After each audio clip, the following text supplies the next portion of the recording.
Hello friends, welcome to NCERT biology audio series. मैं हूं आयुष सिंह और आज हम पढ़ेंगे क्लास 12th एनसीईआरटी बायोलॉजी का चैप्टर नंबर 1 जीवों में जनन। और आज हम शुरू करेंगे अलैंगिक जनन। तो आप सब शांति से हेडफोन लगाकर इस चीज़ को सुने। इस विधि में एकल जीव जनन संतति उत्पन्न करने की क्षमता रखता है। इसके परिणाम स्वरूप जो संतति उत्पन्न होती है वह केवल एक दूसरे के समरूप ही नहीं बल्कि अपने जनक के एकदम समान होती है। क्या यह संतति आनुवांशिक रूप से भी एक समान अथवा भिन्न होती है? अकारकीय तथा आनुवांशिक रूप से भी एक समान जीवों के लिए क्लोन शब्द की रचना की गई है। आइए जीवों के विभिन्न वर्गों के मध्य पाए जाने वाले अलैंगिक जनन के विस्तृत रूप का अध्ययन करें।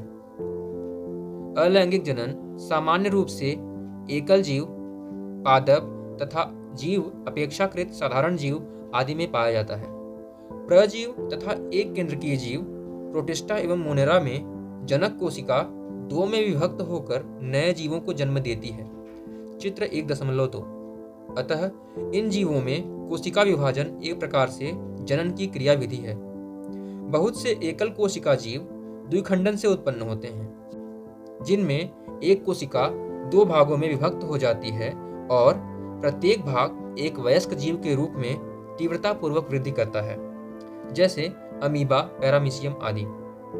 यीस्ट में यह विभाजन एक समान नहीं होता तथा छोटी कलिकाएं उत्पन्न हो जाती हैं जो प्रारंभ में तो जनक कोशिका से जुड़ी रहती हैं और बाद में अलग होकर नए यीस्ट जीव में परिपक्व हो जाती हैं। फंजाई जगत के सदस्य तथा साधारण पादप जैसे शैवाल विशेष अलैंगिक जननीय संरचनाओं द्वारा जनन करते हैं। चित्र 1.3।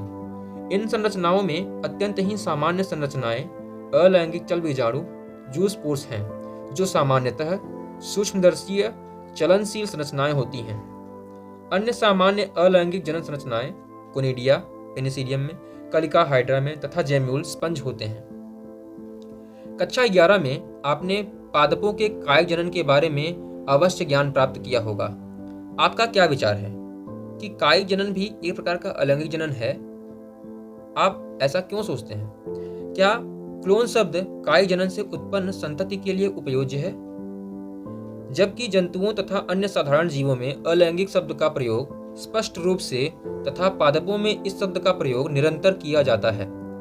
पादपों में कायिक प्रवर्धन की इकाई जैसे ऊपरी भूस्तरी, सर, प्रकंद, सरजोम, शकरकंद, बल्ब, भूस्तरी, ऑब्सेंट सभी नई संतति को पैदा करने का सामर्थ्य रखते हैं। चित्र 1.4।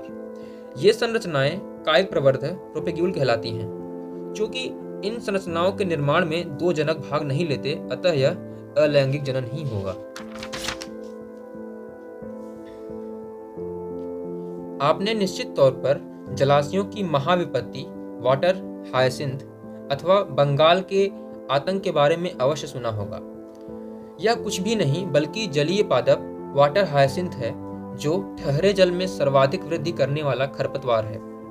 यह जल से ऑक्सीजन खींच लेता है, जिसके परिणाम स्वरूप मछलियां मर जाती हैं। आप इसके बारे में और अधिक अध्याय 13 और 14 में पढ़ेंगे। आपको जानकर रोचक लग सकता है कि इस पादप का भारतवर्ष में आगमन मात्र इसमें सुंदर आकार के पुष्प तथा पत्तियों के कारण हुआ। यद्यपि यह कायिक प्रवर्धन द्रुत गति से कर सकता है और अल्प समय में ही संपूर्ण जलाशय पर फैल जाता है और अपने आप से जलाशय को ढक देता है और इससे छुटकारा पाना बहुत ही कठिन होता है। क्या आप इस तथ्य से परिचित हैं कि आलू, गन्ना, केला, अदरक, डहेलिया जैसे पादपों की खेती किस प्रकार की जाती है? क्या आपने आलू के कंद पर स्थित कलिका, जिसे आंख भी कहते हैं, से और केले तथा अदरक के प्रकंद से नन्हा सा पादप निकलता हुआ देखा है? जब आप ध्यानपूर्वक उपयुक्त सूचीबद्ध पादपों में से विकसित होने वाले पादपों प्लांटलेट्स की उत्पत्ति स्थानों का निर्धारण करने का प्रयत्न करेंगे, तब आप पाएंगे कि यह अधिकतर इन पादपों के रूपांतरित स्तंभों में उपस्थित पर्वसंधियों नोड से उत्पन्न होती हैं। जब यह पर्वसंधियां नमी युक्त मृदा अथवा जल के संपर्क में आती हैं, तब इनके मूल अर्थात रूट्स तथा नए पादप उत्पन्न होते हैं।